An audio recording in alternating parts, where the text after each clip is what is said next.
दीप्ति जी। देखिए पूजा जी, जैसे मुझसे पहले बाकी सब एक्सपर्ट्स बोल चुके हैं, ये शांति दूत होना, ये वर्ल्ड का कस्टोडियन होना, ये सब तो अगर आप मुझसे पूछे तो केवल एक ढकोसला, केवल एक आई वॉश, केवल एक अपना एक मास्ट व्हील करके ये जो चल रहा है, अमेरिका का ये चल रहा है। बेसिकली जो सारी लड़ाई है वो है तेल की, जिसको आप बोल रही हैं कि तेल का। इसके बाद है ये आर्म्स की, कि कौन अमेरिका से आर्म्स लेता है, उसकी इकोनॉमी सबसे ज्यादा उससे चलती है। और इन दोनों मंसूबों को सफल करने के लिए एक पपेट गवर्नमेंट बनाने की। क्योंकि अगर हम बार बार बात कर रहे हैं कि वहां पे इंटरनल प्रॉब्लम्स हो रही थी, तो अगर हम इंटरनल प्रॉब्लम्स की बात करें तो भैया ये डिक्टेटरशिप और मोनार्की गवर्नमेंट्स तो ऑल ओवर द वर्ल्ड चल रही हैं, और आज से थोड़ी चल रही हैं, कितने सालों से चली आ रही हैं, ट्रंप के अपने दौरान चल रही हैं। तो तब क्यों नहीं स्पेन पे क्यों नहीं अटैक होता, चाइना पे क्यों नहीं अटैक करते?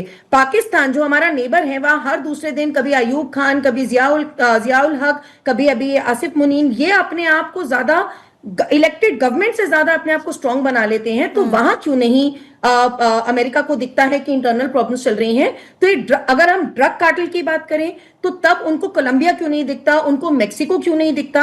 क्योंकि वहां उनकी पपेट सरकार है, वो उनको सपोर्ट करती है। पाब्लो एस्कोबार हम सबने नाम सुन रखा है, कोलंबिया से है वो। एंजल फेलिक्स के नाम हम सबने सुन रखा है, वो मेक्सिको से है। ड्रग कार्टल्स में तो ये सबसे ऊपर है ना। तो ये तो बिल्कुल वही बात हो गई कि तुमने नहीं तो तुम्हारी माँ ने, तुम्हारे दादा ने, किसी ने तो पानी गंदा किया होगा, मैं तुम्हें खाऊंगा। ये स्ट्रैटेजी अपना के अमेरिका इस समय काम कर रहा है कि मुझे केवल वहां पपेट सरकार चाहिए। और आप इकोनॉमी की बात करी थी अभी, क्योंकि हाल फिलहाल में उसका ईरान के साथ भी प्रॉब्लम चल रही है। तो अगर हम देखें तो खमीनी के साथ 81 से 86 तक तो अमेरिका के बहुत अच्छे संबंध थे। वो क्यों थे? क्योंकि तब वो उनसे आर्म्स परचेज कर रहा था। तो जब तक तो सरकारें उनसे आर्म्स परचेज करती रही, उनके मन मुताबिक काम करती रहे, तब तक तो सब कुछ ठीक रहता है अमेरिका के लिए। और इंटरनल प्रॉब्लम्स क्या, अमेरिका की इकोनॉमी में कम इंटरनल प्रॉब्लम्स है पूजा।